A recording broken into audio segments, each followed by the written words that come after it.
여러분 반갑습니다. 날씨가 많이 더워졌지요? 자, 에어컨 틀 달은 아닙니다. 오늘도 우리 말씀 들을 시간이기 때문에 우리 말씀 들을 준비 다 해주시고 저랑 이렇게 멀뚱멀뚱 쳐다보지 마시고 우리 노트랑 또 필기구 항상 꺼내시고 또 성경책도 피면 감사하겠습니다. 자유롭게 할 수 있는 거는 여러분 어른 돼서 그렇게 하세요. 아직 학생이니까 배우는 시기니까 우리 노트와 필기구 꺼내 주시면 감사하겠습니다. 오늘 제목은 바로왕 앞에 선 요셉이란 제목으로 이렇게 하게 됩니다. 감옥 이야기도 다룰 거예요. 우리 요셉의 여정을 2주간 봤었죠. 그리고 오늘도 이제 요셉 스토리를 보게 되는데요. 요셉의 여정 중에 우리 영어 단어가 갑자기 툭 튀어나왔었다. 그게 뭐였죠? 맞아요. CBDIP. 자, C는 뭐였죠, 여러분? 복음이요. C는 커버넌트라고. 맞아요. 언약을 말하는 거예요. 언약. 자, 언약이란 단어, 이 어려운 영단어를 여러분이 알고 있어서 너무 감사합니다. 그래서 요셉이 인생을 시작할 때 정확한 언약을 붙잡고 시작했다 했어요. 정확한 언약을 딱 붙잡고 시작을 했는데 이 언약을 붙잡고 요셉이 나의 비전은 이런 거야 라고 요셉이 꿈을 꾸기 시작했어요. 그게 뭐였죠? 애굽 보그마를 꿈꾸게 된 거예요. 그래서 그 당시 애굽은 강대국이었으니까 세계 보그마를 꿈꾸게 된 거죠. 그래서 본인이 내 비전은 경찰관이 아니라, 내 비전은 소방관이 아니라 내 비전은 애굽 보그마구나, 이렇게 비전을 그리는데 이 비전이 꿈에 나올 정도로, 드림이죠, 꿈에 나올 정도로 이렇게 항상 생각을 하고 있었던 거예요. 계속 생각을 하니까 밤중에 꿈에 나오는 거예요. 여러분 꿈은 무슨 꿈 꿉니까? 하늘에서 떨어지는 꿈, 여러분 상담 받으세요. 막 그런 꿈을 꾸는데 요셉은 이런 꿈을 꾼 거죠. 근데 요셉이 가는 길에 좋은 일만 있었어요? 아니죠. 요셉이 가는 길에 노예도 끌려갔고 감옥도 끌려갔고, 그쵸? 가는 길에 위기도 만났고, 근데 이때마다 요셉이 하나님 말씀을 따라간 거야. 하나님의 말씀을 이렇게 붙잡고 따라간 거예요. 그래서 마지막 프랙티스, 그래서 작품을 남겼어요. 작품을. 그 작품은 뭐였을까요? 요셉이 남긴 작품은 그림을 그렸을까요? 아니요. 요셉이 남긴 작품은 애굽의 총리가 된. 자, 오늘은 우리 마지막 이 여정을 살펴보려고 하는데요. 지난주에 요셉이 너무 용모가 빼어나고 또 가정 총무 일을 잘하다 보니까 누가 요셉을 탐했다 했어요? 보디발의 아내가 요셉을 탐했어요. 자, 유혹을 한 거죠. 보디발의 아내가, 하준아, 난 너가 너무 좋아. 나의 사랑을 받아주겠니? 근데 요셉이 어떻게 했을까요? 당신은 저의 주인의 남편입니다 하고 옷을 붙잡았는데 옷을 뿌리친 거예요. 자, 이렇게 옷을 잡았다, 이렇게 잡았겠죠. 뭘 잡았겠습니까? 끝을 잡으니까 노새우를 뿌리친 거예요. 그러면서 옷이 찢어졌어요. 자, 옷이 찢어지니까 보디발 아내가 이걸 잡고 있죠. 화가 난 거예요. 저 감히 나를 뿌리쳐? 내가 누군 줄 알고? 그 찢어진 옷을 가지고 보디발한테 간 거죠. 그래서 저 요셉이 나를 음해하려 했다, 요셉이 나를 공격하려 했다 하면서 이제 남편한테 거짓으로 이제 말을 하게 돼요. 그래서 결국 나쁜 녀석이죠. 요셉이 감옥에 가게 된 거예요. 근데 요셉이 누명을 쓴 거잖아요. 이게 사실이 아니잖아요. 진실이 아니잖아요. 누명을 썼는데 요셉은요, 그 누명을 풀 노력을 하지 않았어요. 누명을 풀 아무런 조치도 취하지 않았어요. 요셉은 왜 그랬냐? 감옥에 가도 괜찮았던 거예요. 요셉은 누명 써도 괜찮았던 거예요. 왜? 하나님의 절대 계획이 있으니까. 하나님의 절대 계획이 있으니까 요셉은 내가 누명을 써도 감옥에 가도 억울하지 않구나, 하나님이 하시겠지, 이런 생각을 한 거예요. 그래서 요셉이 감옥에 갔거든요. 감옥에는 그 당시에는 지금처럼 뭐 감옥에 뭐 1인실, 2인실 있는 게 아니야. 뭐 지금도 감옥에 막 8명씩 같이 자고 그러잖아요. 그 당시에도 감옥에 갇혔는데 감옥에 동기들이 있었던 거예요. 동기들. 감옥에 같이 지내는 죄수들이 있었는데 그 중에 한 명이 술 맡은 관원장이라는 사람이 있었어요. 자, 술 맡은 관원장인데 그 당시 술 맡은 관원장은 지금 시대로 표현하면 뭐 장관, 뭐 기생 같은 소리 하지 마세요. 자, 국방부 장관, 뭐 이런 느낌, 기재부 장관, 뭐 법무부 장관 이런 느낌이에요. 자, 왜 그런지 제가 설명해 줄게요. 술 맡은 관원장은 왕의 이거 이상하네요. 왕의 측근. 측근이란 단어 어떻게 알아요? 축구 말고요. 측근. 자, 들어보세요. 왕 옆에 술을 따라주는 직업이에요. 술 맡은 관원장은. 근데 이거는 단순한 직업을 넘어서서 왕이 무한한 신뢰를 보내는 사람. 자, 왜 그런지 한번 봐볼게요. 고대 시대에는 독살의 위험이 있었어요. 이게 뭐냐? 왕이 먹는 음식, 왕이 먹는 술에 독을 타서 왕을 이렇게 살해하려는 위협이 많았어요. 그래서 항상 왕이 음식을 차려놓으면 음식을 먼저 먹는 사람이 있었어요. 끝까지 가지 마시고 음식을 먼저 먹고 내 몸이 괜찮으면 왕이 먹게 하는 거예요. 그만큼 술이나 왕에게 이게 독을 타요. 그래서 왕을 죽이려는 사례가 많았고 실제로 그렇게 많이 왕이 죽기도 했고 그러니까 자, 왕 옆에 술을 따라준 사람은 이 왕이 이 사람 믿는 사람이가 이 사람은 나의 오른팔인 거 이 사람은 내가 전적으로 신뢰하는 사람. 그런데 아무리 신뢰해도 왕한테 실수를 할 수 있겠죠. 술 맡은 관원장이 한번 실수를 한 거예요. 그래서 왕한테 밉보여서 감옥에 끌려가게 된 거죠. 자, 그런 상황인데요. 자, 감옥에 끌려갔는데 감옥에서 이 술 맡은 관원장이 이상한 꿈을 꾼 거예요. 막 꿈을 꿨어. 이 꿈을 막 해석하고 싶은데 해석할 수가 없어요. 그때 요셉이 그 꿈을 해석해 준 거예요.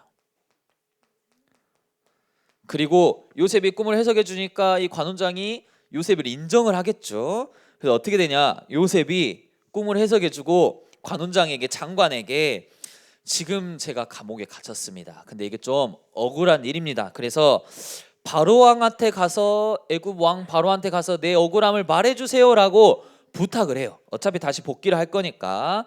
그런데 여러분 창세기 40장 23절에 보니까 요셉이 부탁을 했잖아요. 자기 억울함을 왕한테 말해달라고. 근데 이 관원장이 감옥에서 풀려나고 이제 복귀를 하자마자 그 말을 까먹어 버린 거예요. 그 말을 자, 나쁜 사람이죠. 술 맡은 관원장이 요셉을 기억하지 못하고 까먹어 버렸더라 이렇게 나와요. 만약 요셉이 요셉을 바로 기억하고 왕한테 가서 말했어 봐요. 왕님 저 감옥에 그 꿈을 해석하는 능통한 자가 있습니다. 그럼 왕이 뭐라 해요? 그 뭐 어쩌자고 뭐 이러겠죠. 아무런 관심도 없겠죠. 그래서 하나님이 제 생각에 일부러 까먹게 하신 거예요. 근데 마침 바로 왕이 꿈을 꾼 거예요. 바로 왕이 꿈을 꾼 거죠. 근데 이 꿈이 얼마나 흉측하고 무서웠냐. 너무 흉한 꿈이라 바로 왕이 밤낮 며칠간 잠을 못 자는 거예요. 너무 괴로운 거예요. 이 꿈 때문에 너무 괴로워서 이상한 꿈인 거죠. 그래서 이 꿈을 내가 해석해야겠다. 근데 본인이 해석할 수 없잖아요. 그래서 애굽의 모든 뭐 점술가, 뭐 지식인, 마술사, 뭐 똑똑한 사람들 다 불러 모았어요.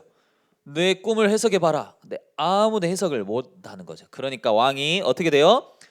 더 화가 나는 거예요. 너네는 뭐니? 너네는 뭐 점술가라는 사람들 이런 꿈도 해석을 못하니 하고 지금 극도로 화가 높아진 상태. 여러분 세상은요 아무리 세상 방법으로 문제 해결하려 해도 갈증이 풀리지 않는 거예요. 정확한 답을 주는 게 중요한데요. 그런데 그때 어떻게 되냐? 이 관원장이 갑자기 요셉이 기억이 나는 거예요. 맞다. 요셉. 제가 예전에 감옥에 있었을 때 그 꿈을 해석한 자가 있었습니다라고 왕한테 이제 보고를 한 거죠. 근데 왕은 지금 이미 이 정신적으로 힘드니까 빨리 요셉을 데리고 오라 하겠죠. 그때 요셉의 나이가 몇 세였을까요? 30세. 자, 감옥에 굉장히 요셉이 10대에 끌려갔잖아요. 감옥에 10년이 넘는 동안 있었던 거예요. 근데 왜 30세에 요셉이 나왔을까요? 너무 중요한 포인트. 하나님이 그렇게 하라 그랬을까요? 자, 당시에는 총리가 되기 위해 공무원이 되도록 하려면 최소 나이가 있었는데 그게 30세였어요. 그러니까 요셉이 미리 풀려났어도 총리가 될 수 없었던 거예요. 그래서 하나님이 정확하게 30세, 요셉이 20살 돼서 이렇게 풀려나왔어요. 총리 되지 못하는데 딱 30세에 정확하게 하나님이 감옥에서 이렇게 나오게 하신 거죠. 자, 신기한 일이죠.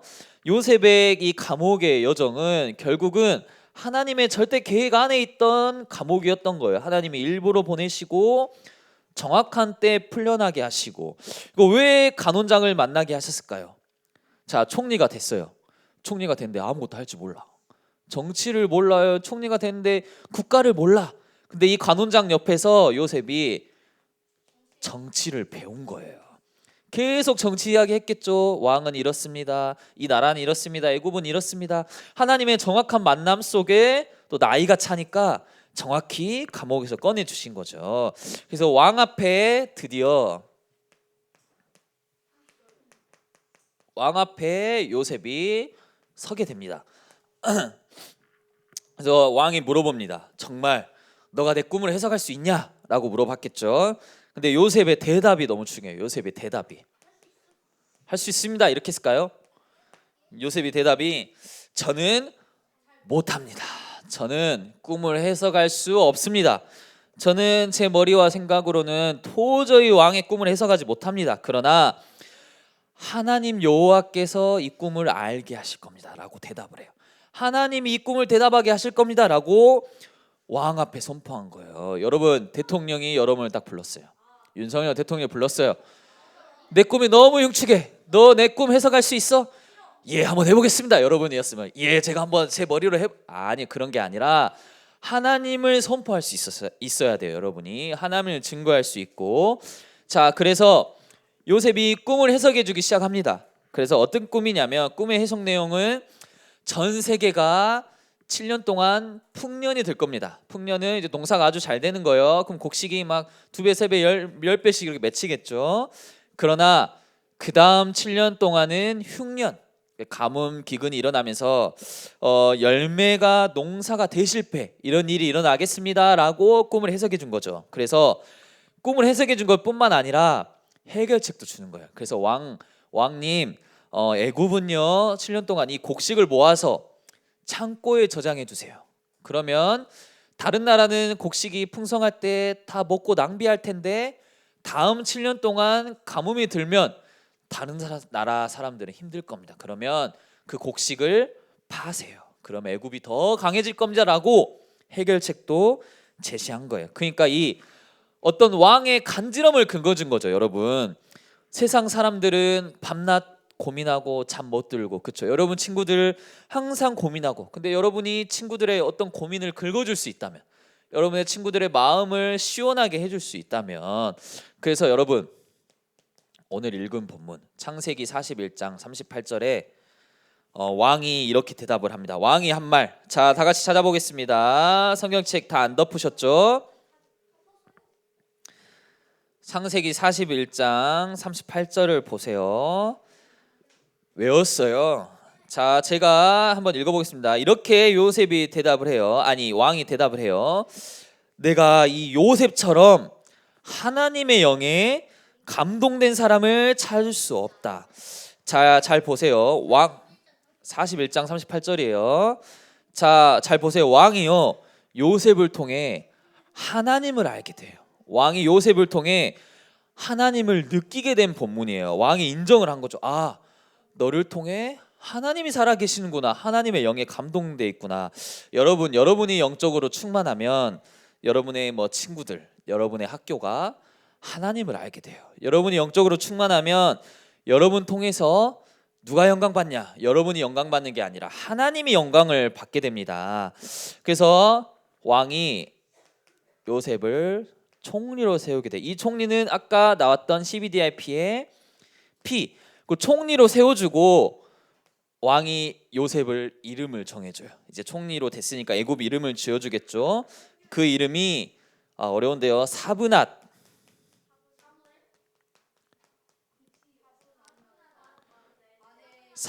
바네아라고 너 이름을 정해요. 자, 애굽 사람 왕이 이름을 정한 건데 이 뜻은 뭐게요? 하나님이 너에게 말씀하셨다.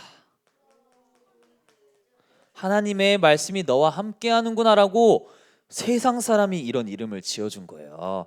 엄청난 영원한 작품이죠. 이 작품은 요셉의 작품은 정말 큰 작품인 거예요. 하나님이 살아계셔서 너에게 말씀하고 있는구나. 요셉의 CBDIP의 여정을 봤습니다. 결론이에요, 여러분.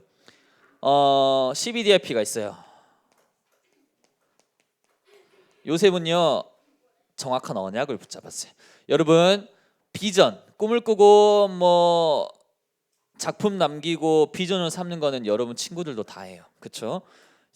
여러분 친구들이 여러분보다 더 해요. 여러분 막 핸드폰하고 놀고 있을 때 이 친구들은 꿈을 향해 달려가고 있어요. 근데 C는 없어요. 정확한 언약은 없어요. 여러분 가장 중요한 포인트는 뭐냐? 사실은 VDIP는 안 해도 돼요. 해도 되고 안 해도 되고 하나님이 막으시면 안 하면 되는 거고. 그러나 여러분 가장 중요한 건 뭐냐? 여러분만의 정확한 언약을 붙잡는 게 중요해요. 맞아요. 누가 대답을 했는데 언약을 붙잡는 게 중요한 거예요. 지금 스토리는 요셉의 스토리입니다. 요셉의 스토리일 뿐 여러분의 스토리가 아니에요. 여러분 노예 갈 일 없고요. 감옥 갈 일 없고요. 여러분 뭐 갈 수가 있어요. 그런 일이 일어나면 안 되겠죠. 여러분이 총리가 될 일은 거의 없겠죠. 요셉의 스토리예요. 근데 지금 중요한 거는 여러분만의 성경의 정확한 언약을 붙잡고 걸어가는 게 중요해요. 그래서 우리가 이 정확한 언약을 위해 오늘부터 선고 암송대회도 하는 겁니다. 암송을 외움으로 이 마음에 딱 간직해 두게 하는 거고요. 여러분 통계에 나왔어요. 어제도 류 목사님이 말씀해 주셨는데 작년과 올해 초등학생의 정신병이 33%나 증가를 했대요. 자, 초등학생이 어린 나이요. 뭐가 힘든 일이 있겠습니까? 지금 늙은 나이를 말하는 게 아니에요. 어린 나이 초등학생이 뭐 9살, 10살, 11살 된 친구들이 정신병 환자가 33%나 증가를 했대요. 여러분 우리가 요셉처럼 애굽 보고마 꿈꿀 이유도 없어요. 그냥 내 친구 보고마. 여러분 주변에 학교 보고마만 꿈꿔도 지금 너무나도 학교 현장이 힘든 시대. 그래서 우리가 진짜 이 시대를 내다보면서 나는 어떤 언약을 붙잡아야 될까 이렇게 도전하는 그런 시간 되길 바랍니다. 알겠죠? 알겠습니까? 모르겠습니까? 함께 말씀 붙잡고 기도하도록 하겠습니다. 하나님 감사합니다. 오늘까지 또 요셉의 여정을 살펴보게 하시니 너무나도 감사합니다. 하나님 요셉의 CBDIP를 통해 아이들이 정확한 언약을 붙잡고 하나님이 원하시는 영원한 인생 작품을 남기게 하옵소서. 하나님 우리 아이들의 인생을 하나님께서 이끄시고 하나님께서 절대 계획 안에 이끌고 계심을 우리가 믿고 확신하며 나아갑니다. 이 아이들이 하나님의 말씀 따라 하나님이 주신 은혜 따라 나아갈 수 있는 모든 초등부 렘트들이 되도록 인도하여 주옵소서. 또 살아계신 주 예수 그리스도 이름으로 기도합니다. 아멘.